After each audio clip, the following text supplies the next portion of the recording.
Assalamualaikum warahmatullahi wabarakatuh.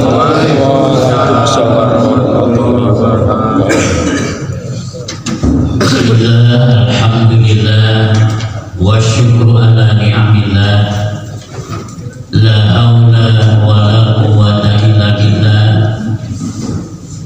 wassalatu wassalamu ala rasulillah wa ala alihi wa ashabihi wa mawala.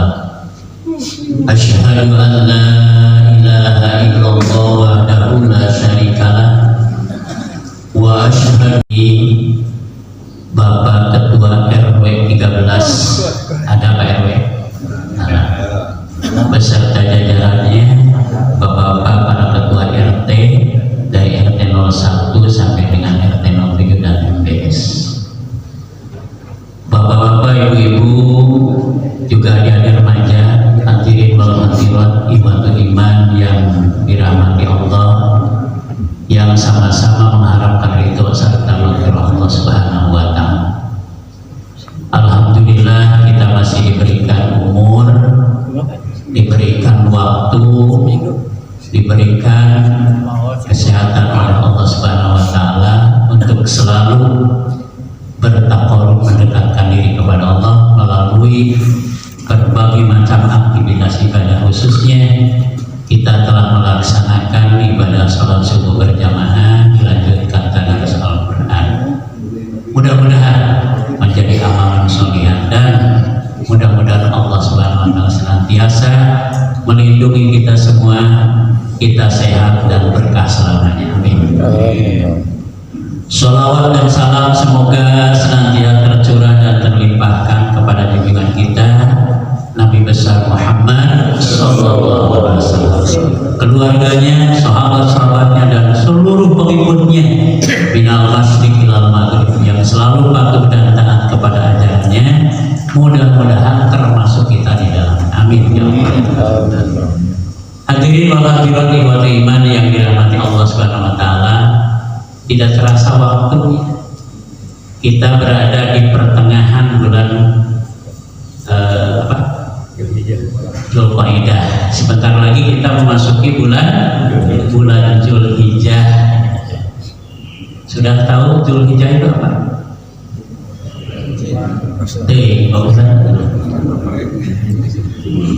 Dzul itu artinya pemilih, ya. Dzulhijjah, hijjah itu yang menunaikan haji, ya. Jadi kita akan memasuki bulan Dzulhijjah. Makanya perbanyaklah amalan, aktivitas yang baik nanti di bulan Dzulhijjah. Di antaranya, ya, amal kebaikan yang sering kita lakukan dan akan kita lakukan di bulan Dzulhijjah nanti adalah: satu, ibadatul hajj, ya, ibadah haji. Yang kedua, Saumul Arafah, ya, saum pada tanggal 9 di bulan Dzulhijjah disebut saum Arafah.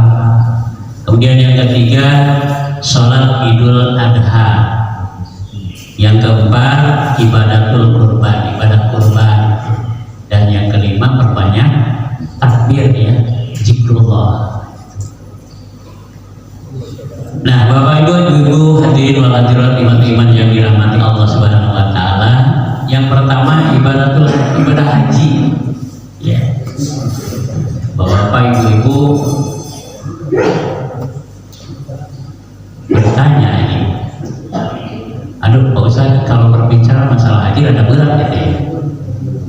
Hiji ongkos namahang, anu kadua nggak sedang kayak saya ingin nah, gitu. Ini di daerah lain ini. Misalnya Pak Ustadz di urang masuk itu, ya, terus selalu beda, ya. Dalam sebuah pantun begini, Pak: rajin ibadah menambah berkah, jalani di pagi hari dengan bismillah. Rukun kelima perintah Allah, pergi berhaji ke Baitullah. Kan? Jadi ibadah haji merupakan ibadah rukun Islam yang kelima. Nyata Ustaz berat kalau berbicara masalah ibadah haji. Kalau boro-boro canda mesti daftar gesek berangkatnya. Nah, ya kita jangan berbicara seperti itu. Karena ibadah haji bukan urusan manusia, tapi urusan bersama. Pancepan gigi, rumah gedung berdinding bata, berdiri kokoh di jalan Adipati, bukan karena banyak harta. Berhaji adalah panggilan hati. Ini dipanggil Allah, diundang oleh Allah Subhanahu wa Ta'ala. Jangankan yang tidak punya harta, yang menumpuk harta pun kalau Allah tidak memanggil, ya, bahkan uangnya numpuk itu di kolong raja, di kolong risma, karena disimpan di bank bisa terjadi sesuatu, kan tidak bisa melaksanakan ibadah. Betul tidak? Ini ibadah haji itu panggilan hati, ya. Kalau hatinya sudah dipanggil oleh Allah Subhanahu wa Ta'ala, dibukakan pintu hatinya, pintu hidayahnya. Jangankan yang banyak hartanya, yang tidak punya uang sepeser pun, ya, menggebu-gebu pingin melaksanakan ibadah. Dan alhamdulillah ini yang hadir di sini, ibu-ibu, bapak-bapak, ya, semuanya juga sudah pada daftar, itu tinggal menunggu. Ada yang berangkat tahun depan, ya, 2026, ada yang akan berangkat tahun 2027, 28, bahkan ada yang mau berangkat tahun 2035 itu. Ya, saya lihat wajah-wajahnya nih. Ya, terus daftarnya. Nah, bagi yang belum daftar, sok di ayeuna urang nabung, ya. Di ayeuna urang nabung. Sabaraha Pak Ustaz keur nabungna? Enteng we gitu kan. Nah, sadinten 20.000. Kalau sebulan berapa? Ya, 600. Kalau 1 tahun? 1 tahun berapa? 7.200.000. Ya, tomnya 20 tahun ya. Kalau misalkan 5 tahun sudah berapa? Yang dekat saja. 1 tahun 7.200.000. Kalau 5 tahun berapa? 36 juta. Daftar ibadah haji berapa? 25 juta kan? So, udah 5 tahun lalu daftar dulu. Nanti untuk melunasinya terus kita nabung 5 tahun sambil menunggu kan. Udah daftar kan menunggunya kan ada yang 10 tahun, ada yang 5 tahun gitu kan. Nah, 5 tahun kemudian setelah daftar gitu kan sudah lunas. 36 ditambah 36 berapa? 36 juta tambah 36 juta berapa? 72 juta. Sedangkan daftar ibadah haji berapa? 56 juta, masih nyesa untuk bekal. Karena sadanya, mudah-mudahan yang sudah terdaftar segera dipanggil oleh Allah Subhanahu wa Ta'ala, ya. Nah, itu. Dan sehat. Yang akan berangkat ibadah haji, mudah-mudahan dilancarkan ibadahnya oleh Allah Subhanahu wa Ta'ala. Yang sudah berada di Mekah, ya, mudah-mudahan sehat dan diberikan kesabaran untuk melaksanakan berbagai macam aktivitas ibadahnya oleh Allah Subhanahu wa Ta'ala. Insya Allah. Jadi perintah Allah tidak ada yang sulit, ya. Insya Allah. Coba di ayeuna nabung 5 tahun bisa daftar, ya. 5 tahun berikutnya bisa berangkat, insya Allah. Lebih-lebih ya kita yang sudah menunaikan ibadah haji, ya anaknya saja nih nabung untuk anaknya. Karena di Malaysia mah usia usia 8 tahun sudah didaftarkan itu ibadah. Tapi Pak Ustaz kan belum memenuhi syarat. Ya tapi kan berangkatnya di Malaysia rata-rata kan dari dulu 15 tahun deh. Jadi kalau didaftarkan misalnya usia 8 tahun ditambah 15 berapa? Ya berapa? 15 tambah 8 20. Ketika saya bertemu di sana saja itu usia saya 23 tahun tuh masih muda sudah berangkat. Kenapa? Karena didaftarkan oleh orang tuanya pada usia belum balik gitu. Nah itu. Nah kita jangan khawatir karena usia sudah 60 tahun. Tenang saja karena itu adalah urusan Allah Subhanahu wa Ta'ala. Sebab yang akan dituju ya dalam melaksanakan ibadah haji itu bukan sembarang tempat. Nah ini di dalam Al-Quran surat Ali Imran ayat 96 sampai 97 berbunyi begini. A'udzubillahi minasyaitonirrajim. Bismillahirrahmanirrahim. Inna awwala baitin wudi'a lin-nas lalladzi bi Bakkata mubarakan wa hudan lil alamin. Inna awwala baitin wudi'a lin-nas, sesungguhnya rumah yang pertama dibangun untuk manusia. Rumah yang dimaksud di sini adalah rumah ibadah. Ya. Jadi kata Allah, sesungguhnya rumah ibadah pertama yang dibangun untuk manusia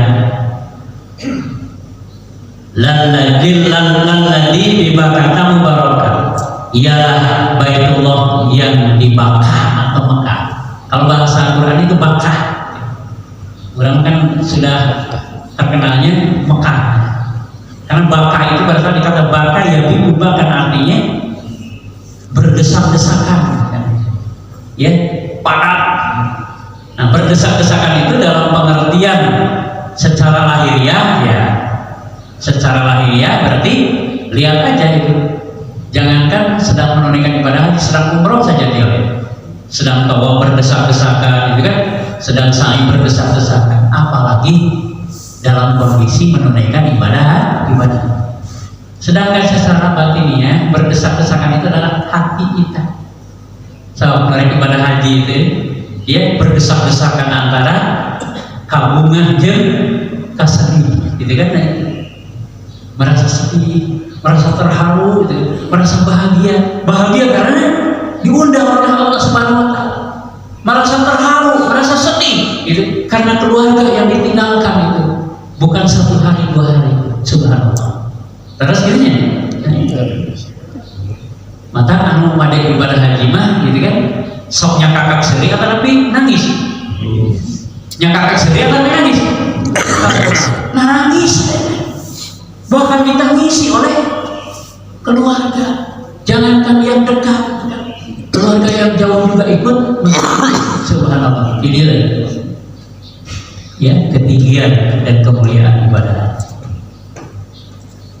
Kurang masuk nangis atau nakitnya kakak seri, ya, alhamdulillah orang benar nangis, gitu. Nah, kau mau badai berangkat, ya, atau nabi yang sudah pernah melaksanakan ibadah teringat kan tangisan kita, ditangisi oleh keluarga, ditangisi oleh tetangga yang jauh dekat. Fihi ayatun bayyinatun maqam Ibrahim. Di sana terdapat tanda-tanda yang jelas, di antaranya maqam Ibrahim. Nah, di sini banyak pertanyaan. Ustaz, disebut maqam Ibrahim teh kuburan? Bukan. Cuma di kita mah terkenal maqam teh kuburan, gitu kan? Ya. Yang disebut dengan, yang dimaksud dengan maqam Ibrahim itu adalah tempat berdirinya Nabi Ibrahim ketika menyeru umat manusia. So, bayangin gitu kan, pada waktu itu Nabi Ibrahim itu berdiri, gitu kan, ya, menyeru umat manusia, dan belum ada seorang pun manusia yang ada di sana kecuali istrinya, putranya Ismail. Seruan Nabi Ibrahim sekarang gimana? Berbondong-bondong, gitu kan, umat manusia muslim ya, menuju tanah suci Mekah al-Mubarakah, termasuk negara kita, ya. Bahkan negara Indonesia adalah jamaah haji terbanyak kedua, gitu kan, sedunia. Coba terbanyak kedua. Kahijina apa sih? India. Karena India mah selain berbondong-bondong menuju Mekah, karena satu apa namanya? Satu rumpun itu India dengan Mekah. Memang kenapa Pak Ustaz satu rumpun? Karena ketika Nabi Adam alaihissalam diturunkan oleh Allah Subhanahu wa taala ke alam dunia, maka turunnya di India. Sedangkan istrinya Siti apa? Istrinya Nabi Adam, Siti Hawa, diturunkan oleh Allah Subhanahu wa taala ke dunia, turunnya di Jeddah. Jeddah itu di mana? Di Mekah, di Saudi Arabia. Ya. Nabi Adam dan Siti Hawa, coba bayangkan, mencari setelah di dunia, mencari istrinya. Siti Hawa mencari suami. Bahkan ada ahli sejarah yang mengatakan dipertemukan oleh Allah itu 300 tahun. Ada yang mengatakan 350 tahun. Bayangkan loh. Ya, selama 300 tahun mencari istri, mencari suami mencari istri. Dan dipertemukan oleh Allah di Jabal Rahmah. Ya, nah ini. Dan Jabal Rahmah itu saat itu adalah tempat wukufnya para jamaah ibadah haji. Nabi Adam dan Siti Hawa sekian ratus tahun dipertemukan oleh Allah, tapi ada jamaah haji kan, ya, tidak bertemu sekian